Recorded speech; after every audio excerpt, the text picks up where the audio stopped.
Why do we study mathematics? Well, one of the reasons is to teach children how to think logically through solving problems. And it is exactly these problem-solving skills that exams test more and more. But you see, there's a disconnect between why we study mathematics and what exams test, and what we actually do in the classroom. In a traditional lesson, often very little time is spent solving problems. Instead, most of the lesson is focused on introducing new concepts, learning the methods, and becoming fluent with the basics. So the question is, when do students learn how to think logically through solving problems? Well, this is where the flipped classroom model can help us. It moves the learning of basic knowledge outside of lesson time and reserves live teaching for what is most impactful: guided problem solving with the teacher's help. So how does a flipped classroom compare to a traditional classroom? So traditional maths lessons often begin with what teachers call a starter or a do now activity. And this is where students recall content covered in last lesson. Then we move on to the teacher explanation,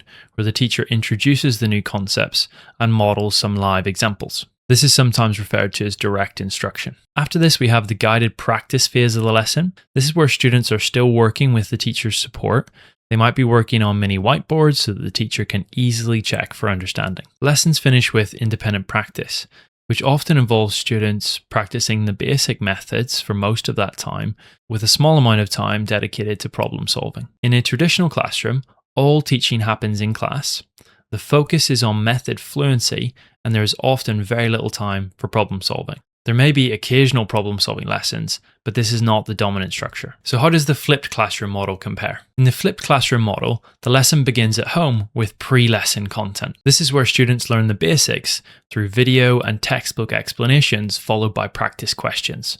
And this allows them to pause the video, rewind, rewatch, and learn at their own pace. They can spend the time that they need completing the questions so that they can come to class confident and fluent in the basics. Then we have the live lesson, which begins with a mini teaching period, which is essentially a quick check to make sure that the students have understood their pre-lesson content. Then we have problem solving, which is where the flipped classroom stands out compared to the traditional classroom, because most of the lesson time is spent on challenging multi-step problems. The teacher can model to the students problem-solving strategies, and the students can then work with their classmates and discuss the problems before solving them themselves. In a nutshell, the flipped classroom places basic instruction before the live lesson so that live lesson time can be spent on problem solving and application. To show you how this works, let's look at an example from our Maths Logos booklets, which we use for our live lessons. So it begins with a quick explanation of finding fractions from a ratio. So in the example 1, it says, Daniel and Alex share a cake in the ratio 2:3. What fraction of the cake does each person receive? Well, we want to think of ratio as parts. So if it's a 2:3 ratio, there are 5 parts in total. Daniel receives 2 parts, so he receives 2/5. So it's just introducing students to this idea of turning ratio into fractions. So students work their way through the different exercises and they begin partially scaffolded, which means they're already slightly filled in. And then they get harder and harder with more examples. And in our lesson booklets, there's full prior knowledge solutions. And then this is an example of one of our video lessons. The questions are already in the booklet for the students.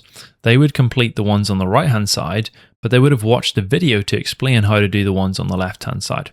So it's not just passively watching a video, they would actually be answering questions, but it's done in video format so that they can rewatch and relearn at their own pace. But the idea is that they cover all of that basic knowledge before the live lesson. After they've watched the video lesson, there are then exercises which progress in difficulty for them to complete, and all of the solutions are included in the parent booklets. In this particular booklet, they have one more video lesson before the live lesson: fractions, decimals, and percentages in ratios. And again, there's exercises for them to work through with the solutions. And here's where we come to our live lesson content in this booklet. So it's ratio problems involving fractions, decimals, and percentages.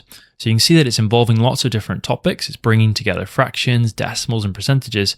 And this live lesson looks at ratio problems that involve all of those areas. So as you can see, students would have completed a textbook exercise and then some video lessons before trying this live lesson content. So they would already be confident, they would already be fluent with the basics. Let's look at some of the benefits of a flipped classroom. The first benefit is that the learning can be self-paced.